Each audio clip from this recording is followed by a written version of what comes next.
May the words that I speak and the thoughts and wonderings of all of our hearts draw us closer to God, who is our rock and our Redeemer. This Sunday is Land Sunday.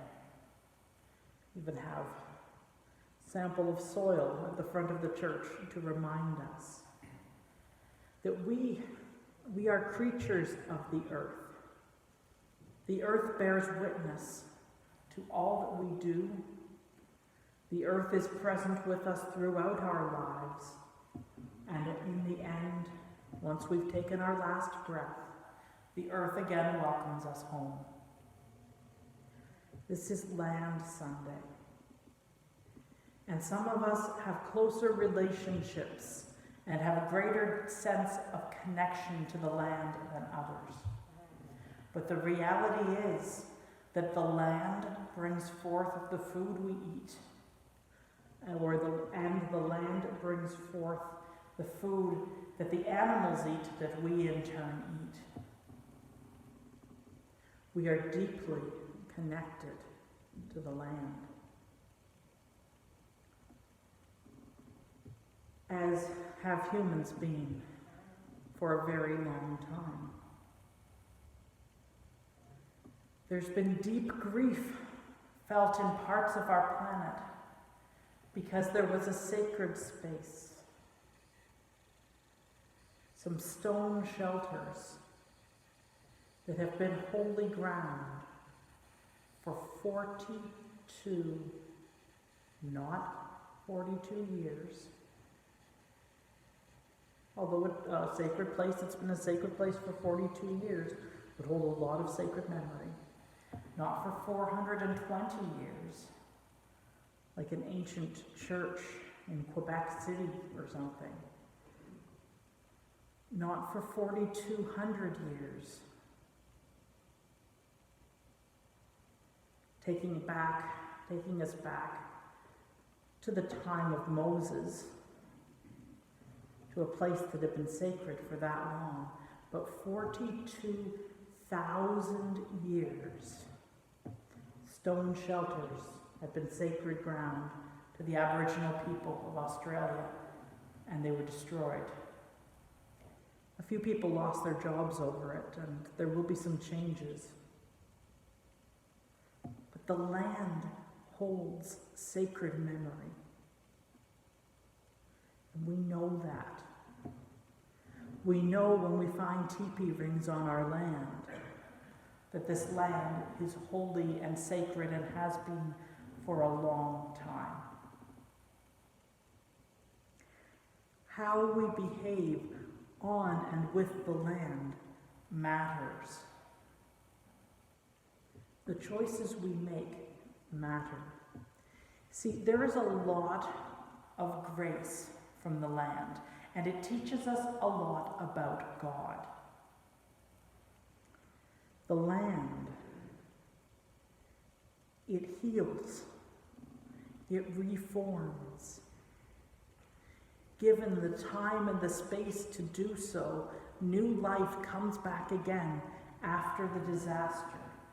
And heaven help us, we've got disasters happening on both coasts at once. Our continent, Turtle Island as some call it, where we live, is burning on the west coast and being destroyed by hurricanes on the east coast.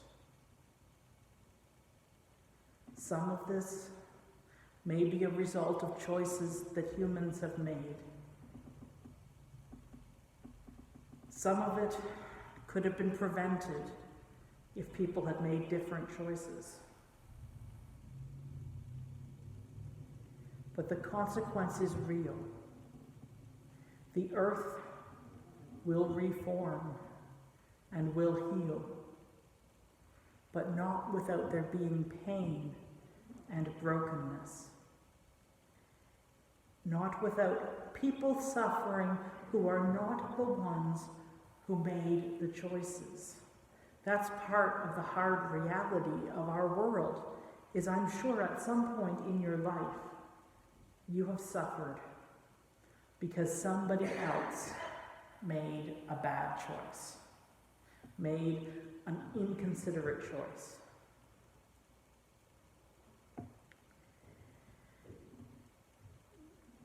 And the thing is that there's nowhere you can go to escape that. There's nowhere on the earth that is simply disposable. There's no such place as a way. You know, we throw things away. Well, where is a way? It's a place. And there are consequences to our actions. You see, our Christian faith reminds us again and again that God is merciful, that God is forgiving. And like the land, God works with us to heal the damages done. But part of the reality that we have to live into is that we do in fact live in a world where people cause damage and where healing needs to happen. And God does not heal the earth magically. I should say that again. God does not heal the earth magically.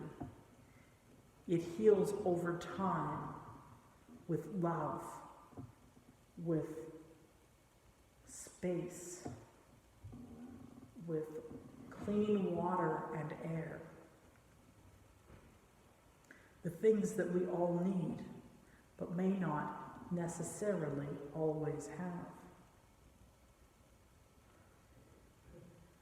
But that grace and forgiveness is there. But it is costly. This is an idea that some Christian thinkers, particularly a man by the name of Bonhoeffer, really drew to attention. That Christians can get caught up in an idea of a cheap grace. That I can do whatever I want and God will forgive me. We can do whatever we want to the earth because Jesus is going to come back anyway and destroy everything and remake everything in a new heaven and a new earth, so we can just do whatever we want. That's cheap grace. And grace isn't cheap. God's dream to remake the earth is costly. Undoing, attempting to undo the damage done by wrong choices. Never mind the fact that there's damage that's caused by other things too, but just the damage that's been done by bad choices.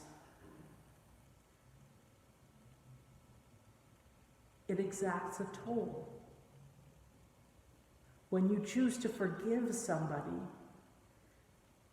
you're saying that you won't seek revenge, that you give up your right to revenge for the harm that's been done. It doesn't mean that you weren't harmed, because you were, and it hurt, and it still hurts. And forgiving isn't saying that it doesn't hurt anymore. Forgiving is saying, I don't want you to hurt anymore. It's choosing to bear the pain, as in fact the earth does for us, as in fact God does for us.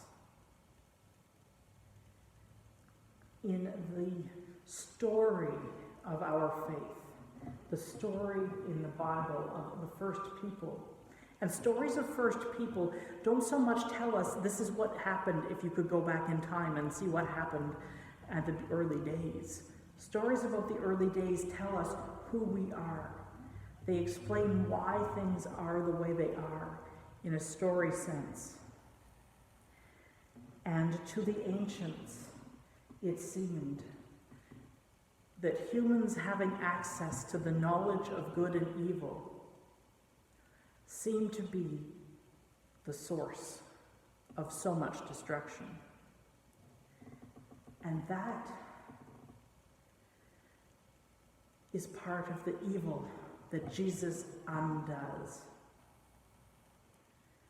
That Jesus approaches people without the judgment, without the attitude of assuming that he knows right from wrong, and whether each person is in the right or in the wrong, and approaches them instead with love.